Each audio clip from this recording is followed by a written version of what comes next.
Good morning, everyone, and happy Thanksgiving. We're excited to have you all joining us today. And today's topic is Techsgiving. So, we are going to give thanks to all things that are happening in the local government space in terms of innovation.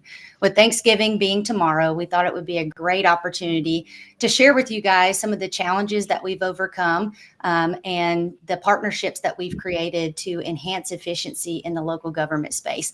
So today I am joined by a few familiar faces, and I am going to let them each introduce themselves. But before we pass the baton over, I do want to say make sure that if you're joining us today, you scan this QR code up in the right-hand corner. That is our 2025 innovation report. So we want to make sure that you guys catch up on all things government modernization.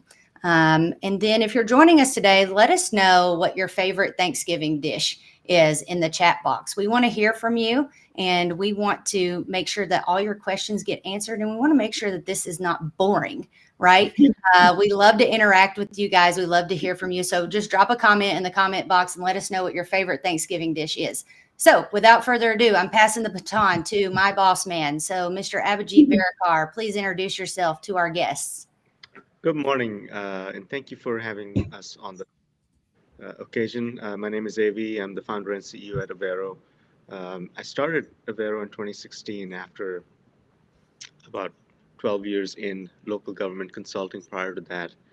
And it's been a wild ride, but I'm really thankful for uh, having taken that chance and started the company, and also thankful for all of my teachers and mentors throughout the years that have taught me everything. I didn't come up with this um, unique business. I was taught, and I'm really thankful for and for my team, especially those of you on this live stream with me today. So thank you.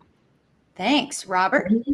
Hi, Robert Kurnovich, Vice President here at Avero, and joining you from Reno, Nevada this morning. We're very grateful that we were able to get something, major ERP implementation approved by a school board out here, major step forward. So I'll probably talk about that a little bit today. I'm thankful for the fact that back about 10 years ago, someone on this call responded to an RFP I put out for an IT strategic plan, and turned out to give a really good presentation and was a really great guy. And he's the reason why I'm here today with the Vero. So we're coming up on about 10 years as to when that occurred, AV. So glad that you were so impressive that I decided to join the company later on down the road. All right, Dave. Yeah, absolutely. Hi, everybody. My name is David. I'm a senior consultant here at Avero Advisors. Definitely thankful for not necessarily one thing in particular, but it's the relationships that we've built with our clients and the everyday impact that we have on the citizens of their area. It truly is, sometimes can sound a little bit corny, but it really is rewarding to see actual positive impacts on the lives of not just the employees, but the citizens of the area. So thankful that I get to do that every day and get to work with all the wonderful people here at Avero. Yeah, Lexi. Hey everyone, I'm Lexi Webster, the proposal coordinator at Avero. I kind of have a funny roundabout story of how I ended up here. I actually worked at Avero part-time during grad school, and then I got a job out of grad school at a development district, and then things just fell into place. The timing was right. Avero had a job opening for a proposal coordinator, which had previously not been a full-time position. So I was very happy and thankful to come back, and thankful to handle the proposal process and get us new clients. Yeah, thank you, Lexi, and thank you guys. You guys did a great job. And as you all may know, I'm Megan Seaton. I have the honor of leading business development here at Avero Advisors and leading panel discussions on our live stream. So that's been my baby for a while, and happy to have you all on.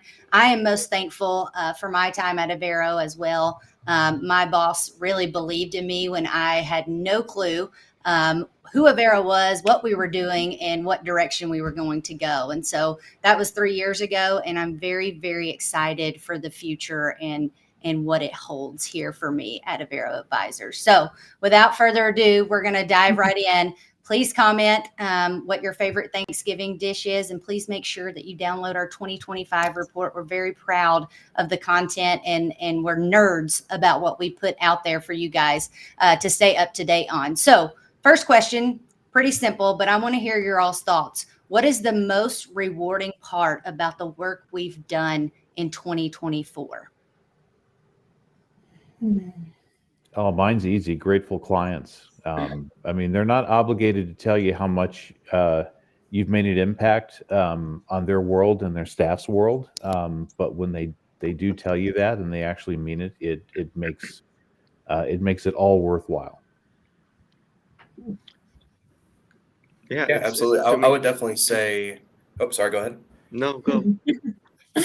I would definitely say working with our clients that are, tackling some of these modernization plans for the first time. It's a very, very scary environment, and seeing that, that initial concern and fear, and stepping them through the process, and kind of guiding them through the woods. That's one thing, at least across multiple projects that I've been on. It's nice to see a little bit of that comfort, and know that everything's going to be okay. As long as we go through the process correctly, and things have been very successful. So.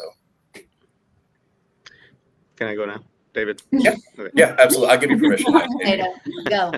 Well, clients, absolutely happy clients. Just having clients in the first place, right? I'm really thankful for opportunities that we're able to capitalize on, for opportunities that our client give us, because not all the time do we. I mean, we're a fantastic team that can produce results, but as a smaller, more nimble, fairly newer entrant to the market, it's it sometimes the clients have to take that leap of faith, because we don't have a 40, 50-year-old brand or legacy, but we don't need it because we do better work.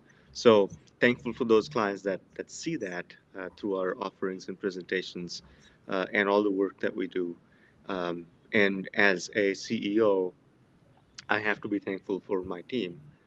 We've done a lot of work internally. I mean, this is the year we turned into consultants for ourselves, because throughout the years it's been, uh, you know, small companies say that a lot. We're consultants for others, not ourselves, when asked about what are we doing internally for our systems and our processes.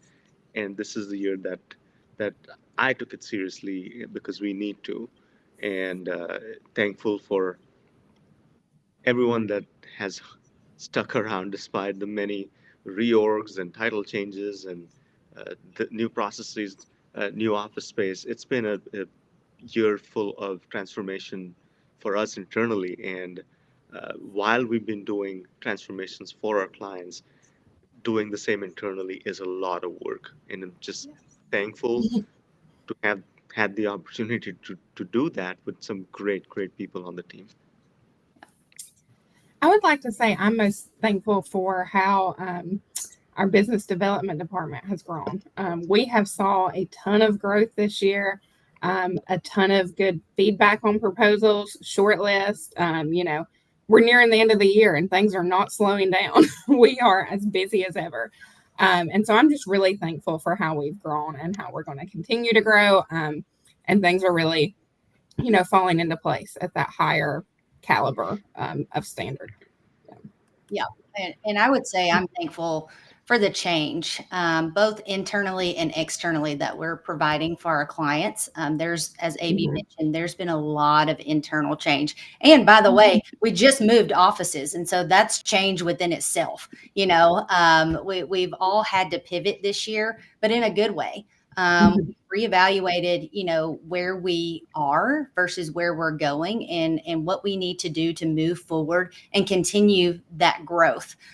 So that's why you've seen a lot more live streams, a lot more people on our live streams, some 2025, the reporting and insights workshops. We have great plans for you all in 2025 to do more of that, because we really do want to hone in on that trusted advisor and being that in this space.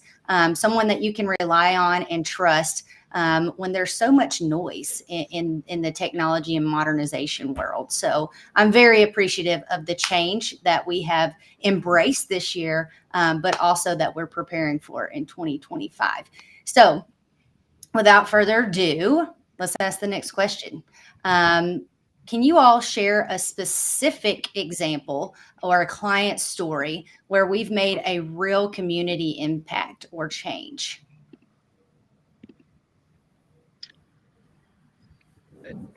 I'll go. I mean, our Yeah. hometown, Blount County, Tennessee, where it all started. Um, we did a lot of work internally for the client. They were in a place where all of their technology was super old. Their processes were old. Their way of running technology was kind of old school, and for good reason, right? They've always done it this way. They've never asked for more money. A conservative government and their staff is always uh, careful about asking for more money, but it gets to an inflection point where if you don't keep up with capital Mhm. expenditures, then you have a huge tech debt that you have to take care of. So we did an IT strategic plan for them. We shepherded them through uh, an internal modernization effort that took 2 to 3 years. But at the end of the day, they were able to do things like fiber optic connections between their 21 different buildings. And what I'm really proud of from that project and relationship that is ongoing today is that we were able to connect the county and the two major cities within this county to a fiber optic ring that hadn't been done before, right? So now they could really leverage each other's technologies, really leverage each other's public safety organizations and school systems and share data pretty quickly.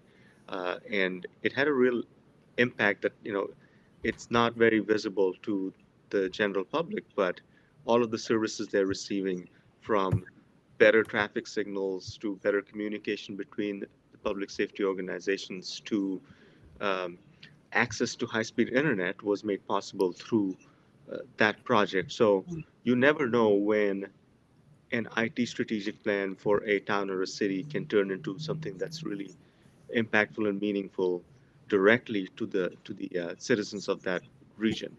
It's not always just internal ERPs and internal systems that get improved.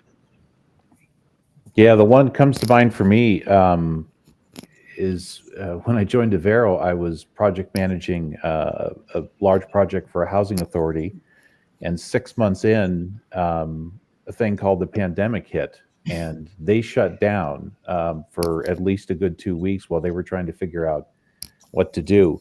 Um, we were able to be right there in helping them make the decisions, especially with technology, but also with processes to how do you get that housing authority back open? It's a necessary service. People need to be housed. Landlords needed to be paid because of the economic situation that was looming, especially landlords needed to be paid every 2 weeks rather than every month so that they could stay open and still be providing properties and not exit the system. Because if a lot of people don't know, a lot of housing authorities depend upon existing landlords to be able to house a lot of their people. It's not just about buying up property and then putting people on those properties. You have to have a good base of landlords locally you can depend on. Um, we were right there. I won't say we were absolutely instrumental in spinning that up, but we were there doing a lot of work and working with their executive staff and determining how are we going to make this happen? How are we, for the first time, going to allow housing specialists to work remotely because they had to in the state they were in. They were not allowing people to come in person. How do you suddenly have a housing specialist that used to spend their time sitting at a front desk in a housing authority taking people coming in the door with Mhm. documents and income statements and all sorts of medical and tax things that you needed to do to apply for housing, or to even for landlords who wanted to come in and register to be able to provide housing? That was a very interesting experience because a lot of our customers prior to that wouldn't even consider doing remote work and the possibility of holding meetings over Zoom. So the nimbleness and flexibility that we had and being able to work with them every single day when something new popped up and helping them to solve that was really impressive in the long run because it allowed them to open up within less than 30 days, I believe, and continue operations almost seamlessly. Yeah, definitely. An example for me is, one that's it's currently an ongoing project, but it's a probation department out in California that uses, it's kind of a little bit the same as far as other local governments. A lot of, antiquated technology, but a lot of their processes are broken between multiple systems. I mean, I could count at least 4 or 5 off the top of my head, and the inflow of data that they need from the court system. Sometimes, they'll have to actually manually read documents. So we're currently going through that process, and I'm just really excited for the future of them because no longer hopefully will it be getting paper off of a printer and actually reading through system. It'll be systems talking to each other. That flow of data and integration amongst other improvements that'll be had. So a little bit of foreshadowing there. Like I said, that's still an ongoing work in progress, but that's going to be really exciting the day that comes. No, those are all great examples. And Lexi, I think we could probably share the story of Lexi and I have really done a lot of work and a lot of content around how to get better responses from your RFPs. I think we've done 3 or 4 lives, and there's some blogs out there. Yep. And Lexi and I are very passionate about that topic, and we're actually giving a presentation next week, small plug, to the Intimacy Purchasing Association. So we're very excited about that. But I would like to think that our content is really helping those who are in procurement. You guys are listening, you're asking good questions.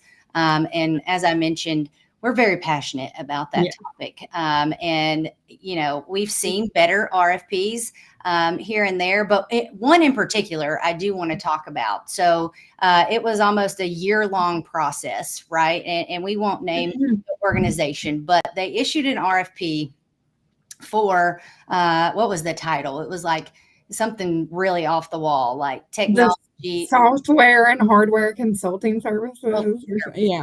Yes. And so going into it, we were like, how are we going to respond? Because it was all over the place. And I know you guys have heard us tell this story before, but to make a very long story short, we were lucky enough to get awarded this project. And going into the project, they had released an RFP for ERP.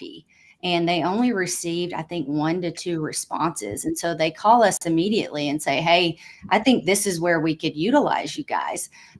So we were able to go in, do some great work, do some process mapping, come up with some requirements, and help them craft a better RFP to get better responses from vendors.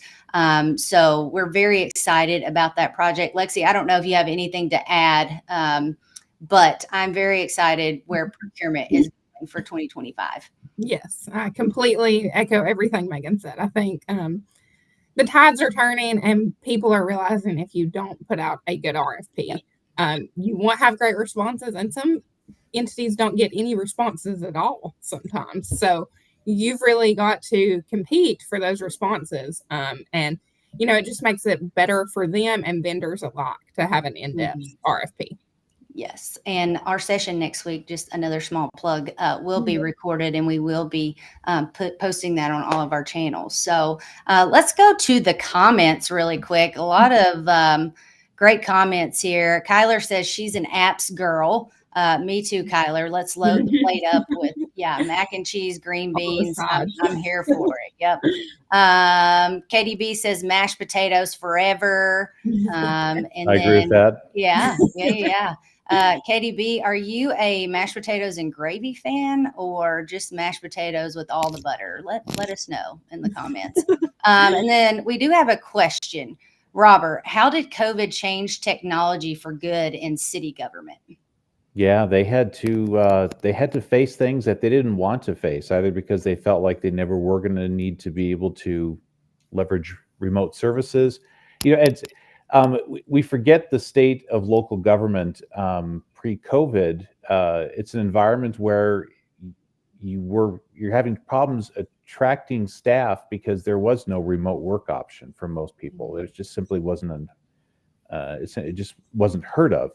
And even though there were a lot of apps out there, such as Teams and Zoom and a few other ones, local government really had not embraced it, either because of the cost or the change involved, or the simple concept of, well, I'm never going to have a situation where I had people out of the office. And this even applied to like council members who, in a lot of cases, are still phoning in through a little phone patch that was piped into the audio for the council chambers. They hadn't even embraced the concept of bringing a council member in via Zoom to be able to attend a public meeting. So that person either called in on their phone or they simply were absent for that meeting. So drastic, but in a good way, because they were able to embrace a lot of that change and tackle a lot of those things that they had a lot of fear about. And it turns out everything worked out okay. Some of these were not permanent solutions because there still is an expectation from government that if I go down to City Hall to pay my permit or something, someone is going to physically be there. But there's also a whole generation for the past 20 years that's been expecting to transact business with their city, just like they do with their bank and with Amazon, or a variety of ways that you've just been able to buy things online or through an app for the past 10 plus years. Local government came kicking and screaming into that, and then when they implemented those things, they realized a lot of those concerns not were invalid, but they certainly were unfounded, or were founded on a lot of things that were not actually the case. So drastic change, all change for the better. And it kind of scary to think that it took something like that to precipitate that. But at the same time, good job, local government and state government, for embracing that and finding the path forward. It really makes a difference now. They still struggle with staffing, but at least you're able to attract people and compete with the private sector that would only allow remote work. Now local government can provide that service, whether it's just a couple of days of the week, or in some cases a completely remote job, such as like the CIO, is a possibility now. So now you can recruit in other job markets besides your local ones and really capture great talent that otherwise was not going to move to your location. They can stay where they are, and you're able to bring in someone with lots of experience who can leverage things in your community without having to be physically located in the community. Yeah, I mean, I think that embracing remote work has been, or anything remote has been, a positive, right? You prior to the pandemic, you couldn't even remotely propose that we're gonna meet virtually. Zoom was around, Teams was around, Skype. People kind of didn't prefer that, right? So it's positive that suddenly local governments adopted those technologies, but it's also gone too far, right? If I may You took my be comment. thankful Thank you. Yeah. for not thankful for one thing, it's remote sales meetings. You're choosing a consultant. You're going to pay 5, 6 to 7 figures for a large modernization effort. You're picking software that you're going to spend 15 to 20 million dollars on over the next 5 to 10 years. Meet with them in person. Meet with us in person. We would love to get to know you and have a proper sales opportunity, right? I mean, we look good on camera, but it is 100 times better when you have us fly into your location on our dime to have a proper meeting with somebody you're going to have to spend the next 4 to 5 years with. So that's the only downside. It's gone too far, but I'll take an opportunity over not having one. Yes. I'm And done writing about it. as I mentioned, you beat me to the punch here. I think Zoom has been around for too long. I'm done with Zoom. We were on a presentation a few weeks ago, and we literally saw someone falling asleep on camera. So, and then sometimes we're just presenting to a black screen because no one wants to be on camera, and that's very awkward for us as well, because we can't read you and how you're accepting the information that we're given. But just to reiterate AV's point, let us come in person. We want to meet you. We want to understand your organization, and then meet all of the people who are going to be involved in this multi-million-dollar project. So thank you, AV, for sharing that. Any other comments on this question?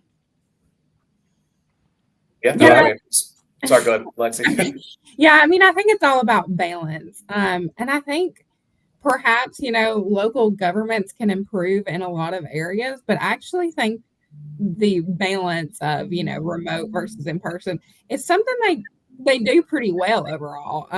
Yes, there are lots of processes you can do on your cell phone now. You don't have to go there. But when you do go there, you can most of the time expect to see someone. So I feel like local governments have kind of found a good balance of catering, especially to the younger generation wanting to do things on their cell phones and such, but also a lot of them are still in office. There may be a couple of remote days of the week, or they may work 10 hours Monday through Thursday, something like that.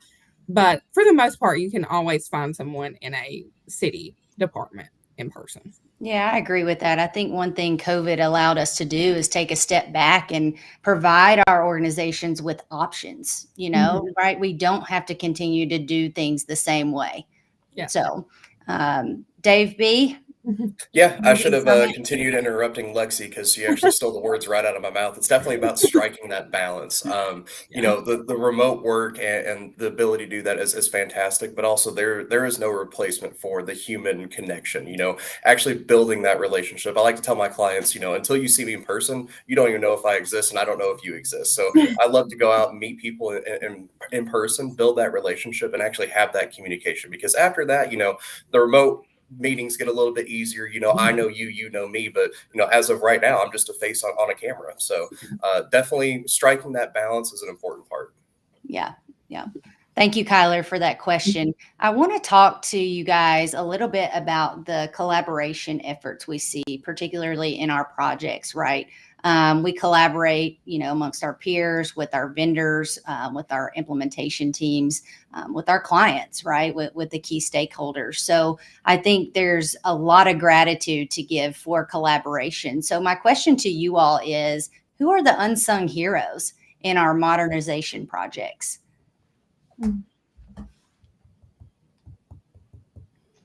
It's to me, it's the non-management staff, CIOs, CFOs get the glory and the blame, by the way, for when things go sideways. But there's the decision-making layer that says we're going to do this project, ERP, what have you, and fund it and manage it from a high level that people that we interact with Mhm. as executives. But then there is the day-to-day work.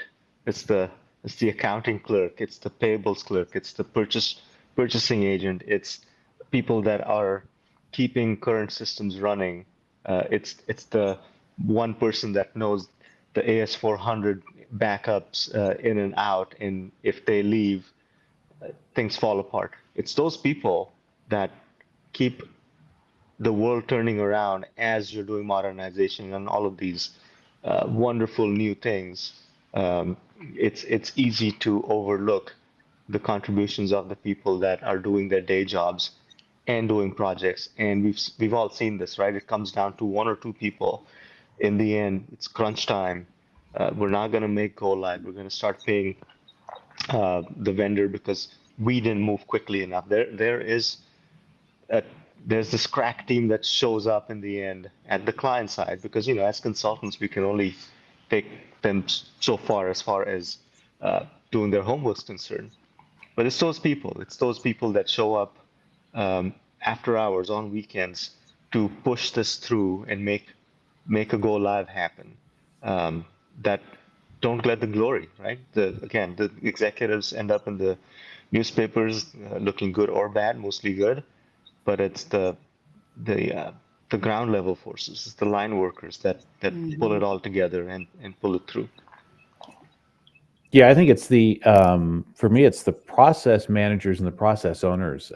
They're the ones. There tend to be middle management tier inside a department.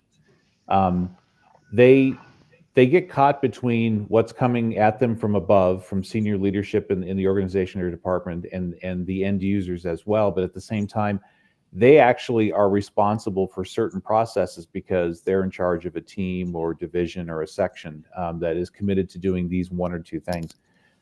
They actually, at the end of the day, have the most influence as to how this goes. And it's very tricky because if they're not on board with that change, they can do a lot to sabotage the success of a new system, even in the stages where we come in just to figure out what do you need, what processes need to be changed, how do we get you that system that allows you to move forward but doesn't disrupt everything that you do for the negative. And they are a majority of the time surprisingly open and embracing of change, which I think I'm very thankful for is the biggest change I've seen in local government. We don't have to fight those type of people anymore. And usually you find out a month or two down the road that, yeah, they're the ones who are sabotaging the success of their team by saying, you know what, I don't like the way this is going to be set up in the new system. Let's just not use it, and then we'll figure it out or use our leverage to get something different. You rarely see that anymore. And they're the ones who, again, get caught between these pressures from above and below. And at the end of the day, they're the ones who actually save the change management on the project. And they do, they've been doing an outstanding job on that in recent years.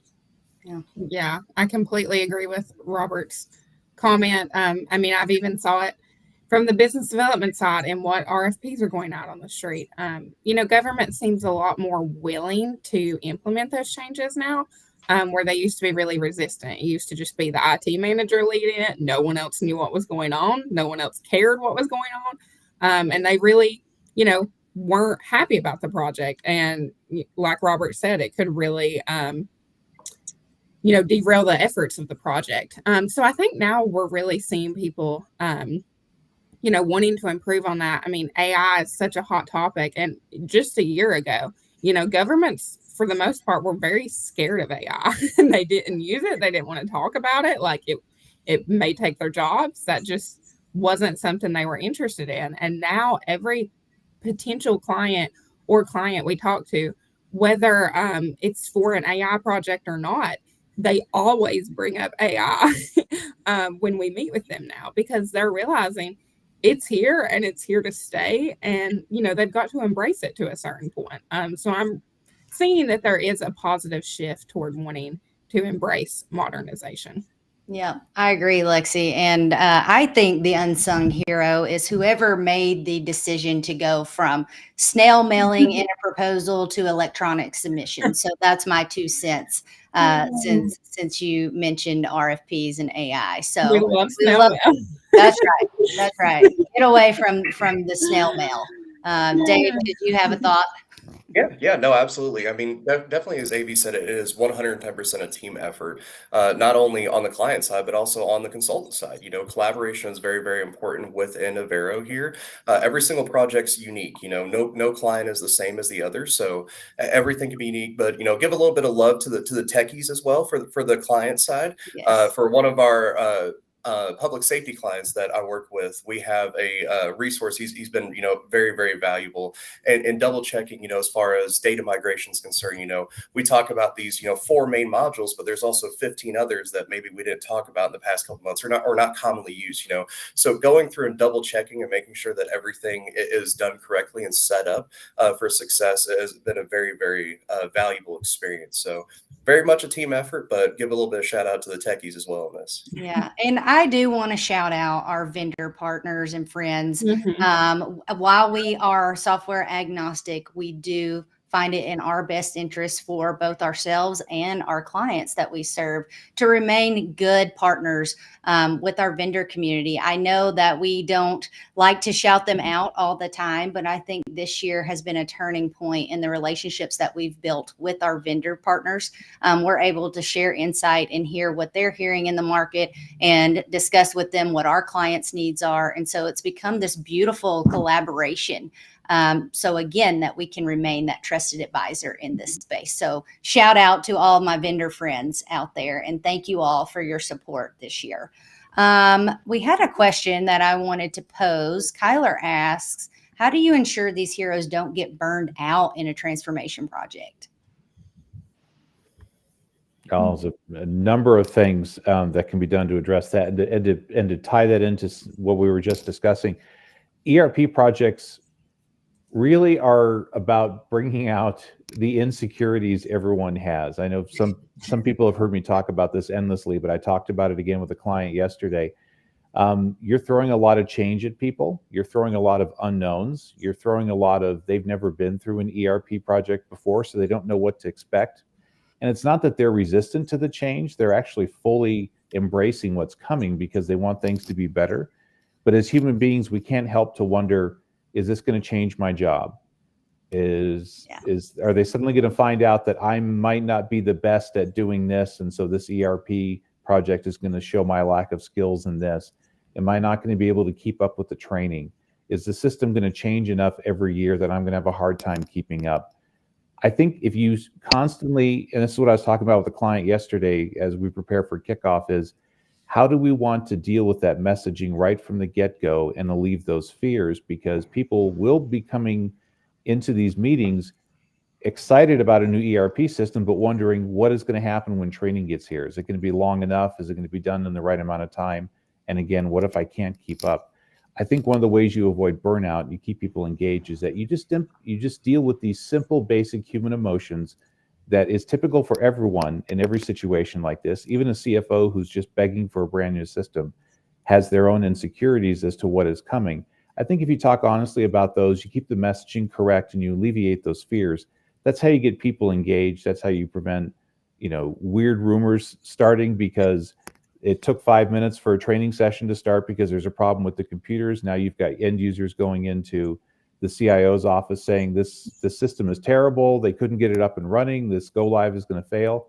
If you deal with a lot of that messaging up front and acknowledge some of these simple things, it tends to go a lot easier over the life cycle of the project. And you keep people engaged, you keep people bought in, and you control a lot of things that the rumor mill might be starting up on. You're able to address those immediately of no, everyone will be receiving 2 weeks of training.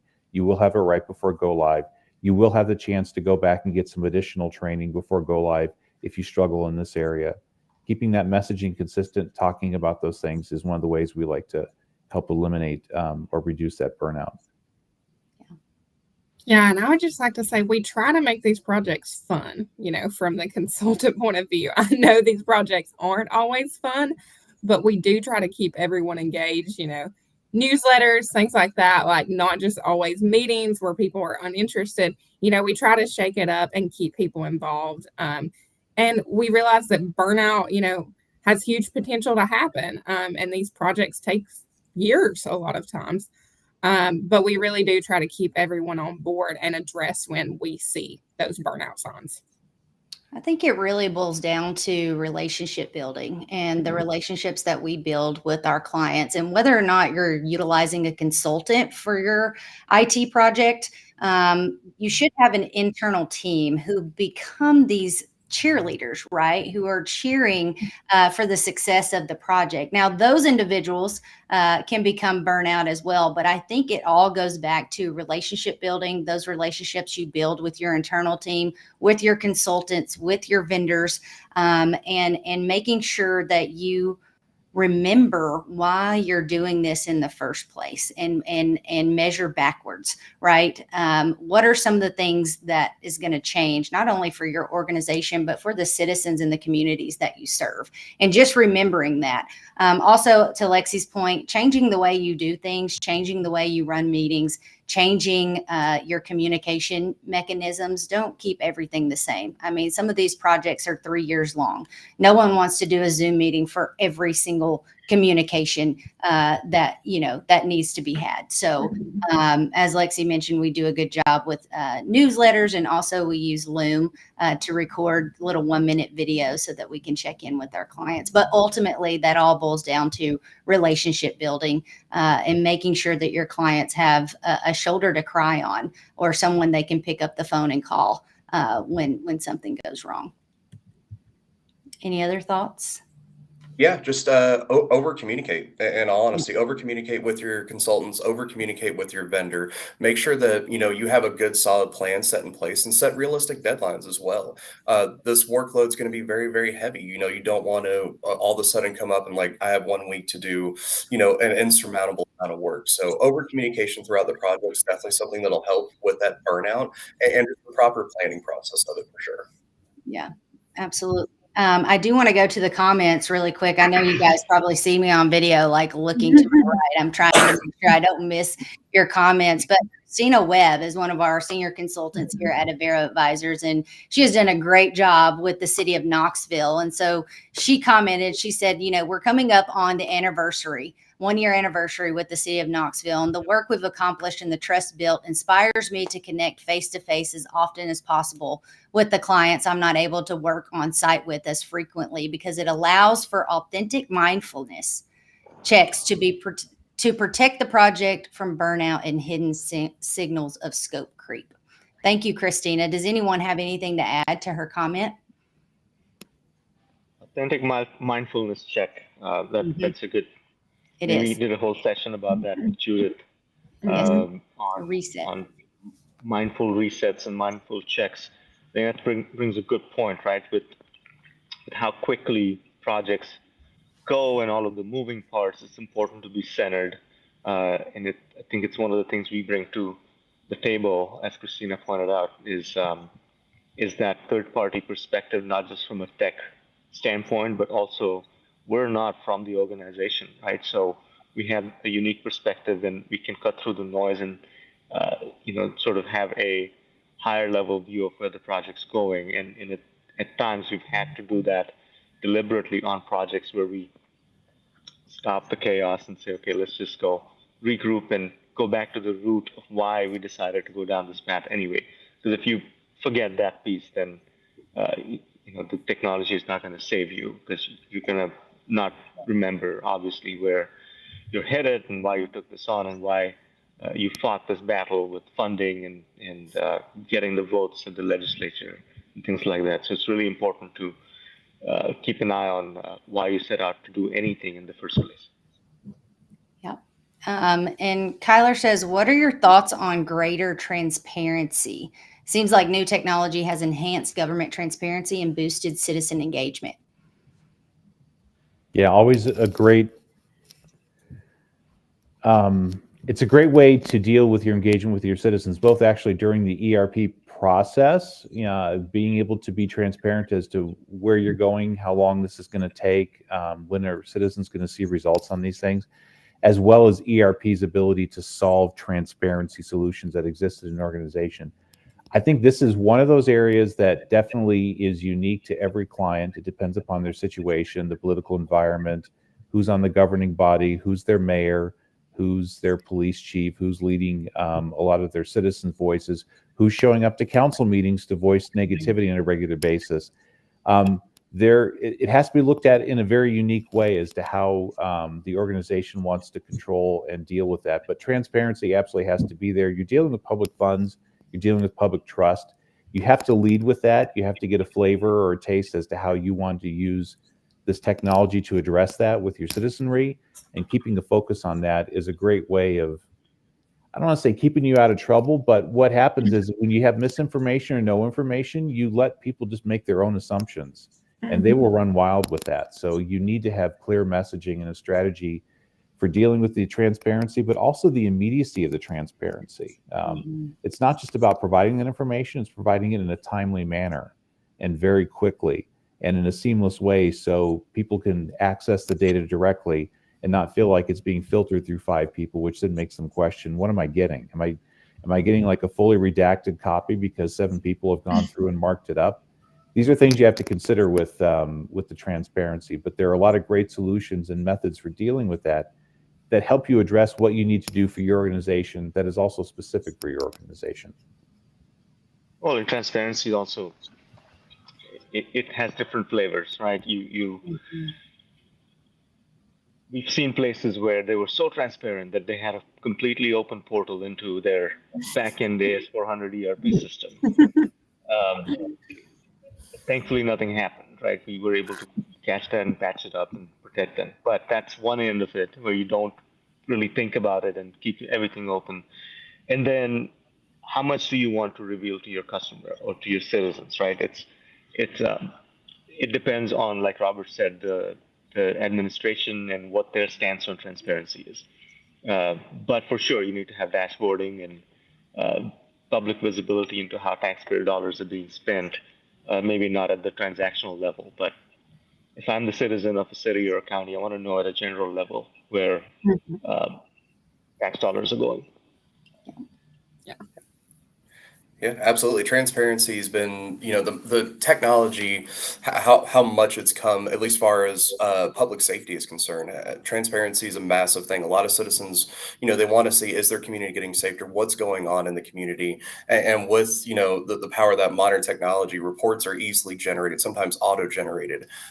Citizen, records requests are handled much more efficiently. It's not always, as much of a headache where you're having to, let's go to this file room, let's find this file cabinet, this exact piece of paper paper, scan it, make a copy, this, that, the other. You know, sometimes it's an automated report that comes out, and it also allows that transparency. Also allows a lot of times for citizens to go through an online portal to report something. You know, maybe it's not something necessarily that you have to call 911 for, but it's something that, you know, it's just more data that goes into these, you know, police departments, sheriff's departments, and everything else. So transparency has been something that's been very, very beneficial for public safety for sure.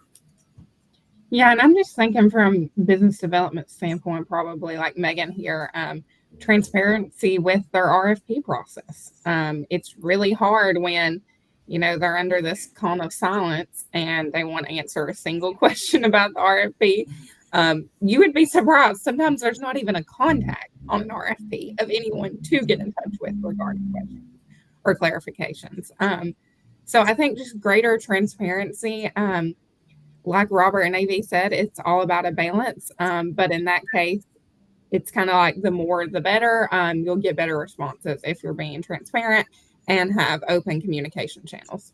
Yeah, and even sorry, Robert, even before the RFP comes out, right? Transparency within your own organization. If you're taking on a modernization project, then your IT department shouldn't be the only one writing that scope of work for you. There should be executive alignment across the board and collaboration and transparency of what you all are trying to achieve. So maybe we need to do another session just on transparency. I think that'd be great. Great question, Kyler. Sorry, Robert, did you have something to add? Yeah, I was just going to add quickly, the balance that government has to strike is you cannot leave a vacuum and then allow other sources to fill in that information. So, it's a very delicate balance. It's very difficult to solve, but you have to work towards making sure that you have credible information available and don't leave it for someone else to make their own assumptions or fill in with their own data, which is probably inaccurate. So a real tough challenge, especially with AI, another topic that we can tie these two together in a future session, just full of knowledge and information, but also full of landmines you have to navigate. That's right. That's right. Well, before we wrap up today, guys, I did want to talk a little bit about growth.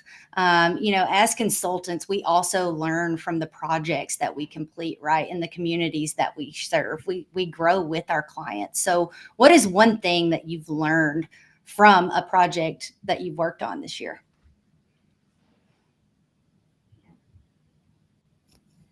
For me, it's the most grateful thing in my environment is when a client is willing to have a tough conversation with me. That makes all the difference in the world, whether it's a concern about a variable that's popping up on the project or just something that's not even related to our scope, but they're like, you guys have done something like this. Let me run something by you. I love that all day long. That makes a huge difference with me. When I was on the other end of the table, I liked having clear, transparent, honest discussions because that's how you got things solved. So I really appreciate the clients coming to me in a timely manner and asking questions or wanting to have a conversation about something either related to the project or completely unrelated. That's why I'm here. That's why I really enjoy doing this, is our ability to help you and leverage our experience to help you make a good decision. Yeah. One thing I definitely say I would learn through, this year, and it's very, very common, but it never ceases to surprise me, just the resiliency of our clients. Sometimes when we walk in, we see how bad the current system is and how much work they're having to do, and they're still excelling for their citizens. That's truly amazing to see, just because it's just the human will, honestly, to get this done, to serve their communities. And it's an absolute blessing to make their jobs a little bit easier so they can focus on other strategies to continue improving quality of life for their area. But definitely our clients' will is something that will surprise me every single time, just because the amount of challenges they overcome is, very, very impressive. Yeah, and I said this earlier, but I think the growth I'm seeing a lot is embracing different technologies. They're embracing modernization efforts, and they're not near as hostile to it as they used to be. Of course, you can always find hostility if you're looking for it. But governments overall are they want to modernize. They want to attract, new residents to their area. And you're not going to do that if you're still doing the way you've done it since 1940. So I think we're really seeing a change in that, and I'm grateful for that. Well, Well what said. I've learned is, and I'll look inwards, right? I've learned that, um, you can have the biggest resumes and the most experience in the world, and if you don't have the heart for um, serving your customers, if you don't have the heart and the value for putting them first, putting learning at the top of your uh, things that you want to do with your daily life, it's really hard to be a consultant. Mhm. And so I've learned that. I'm thankful then because of our philosophy of how we've built Avero and how we've um, built the team and how we treat our clients. When that shows through, it's very, very gratifying.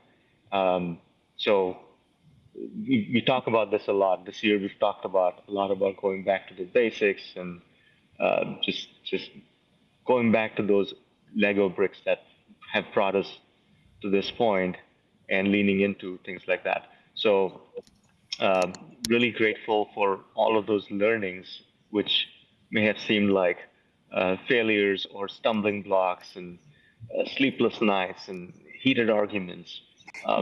They've helped us um, shed our skin and grow into who we are today. And Eric Weintraub is in the comment box Yes. uh, saying that new thinking is good for the market. Yeah, that is what we aim to bring because we see that the market is a little stale in terms of um, how services like ours are being offered, and for the most part, there's a disservice being done to our the client base. So yeah, we're here and we're thankful to have had that realization. Thank you, Eric. Yes, thank you, Eric. I was going to call you out, but AV, of course, beat me to it. Thank you so much for joining our lives and supporting us. I wanted to say, I think one of the, just building off of what AV said, I agree with everything he said. But one of the things I think I've learned in particularly is that our clients want people they can trust and people that can talk to them like human beings. And what I mean by that, sometimes it's easy when you're working in the technology space to, start talking in technical terms to people and to prospects about what we do and how we can help them. And I found myself, falling into that a little bit. I found myself thinking that I needed to be, this techie.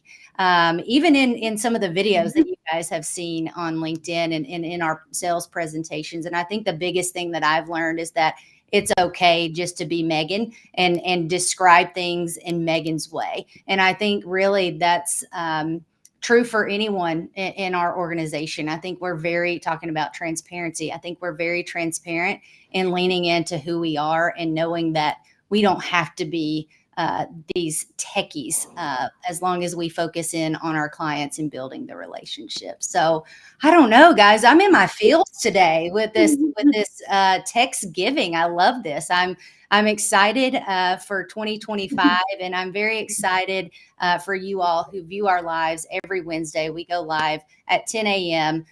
We're happy to have all of your comments and all of your questions. If we did not get to them today, we will go back in and comment and answer. And we'd love to hear from you all. We are live, like I said, every Wednesday, but we're also live on all platforms, Instagram, social media, which is Instagram. So sorry, YouTube, Facebook, and X. I think AV has an X account. So please reach out. We want to hear from you. If you have a question, we'd love to hear it. We're happy to answer it. And happy Thanksgiving, guys. I hope you all enjoy time with your families this week and are able to relax and enjoy what life has to give. So thank you guys for joining me today. Any other comments as we wrap up? Oh, thank No, everybody for. yeah, thank you, and thank you, David, for letting me speak. Of course. No, really thankful for everything that's come our way this year, and for the team and our clients. And again, it's a good time to reflect, sit back, and enjoy time with the family. And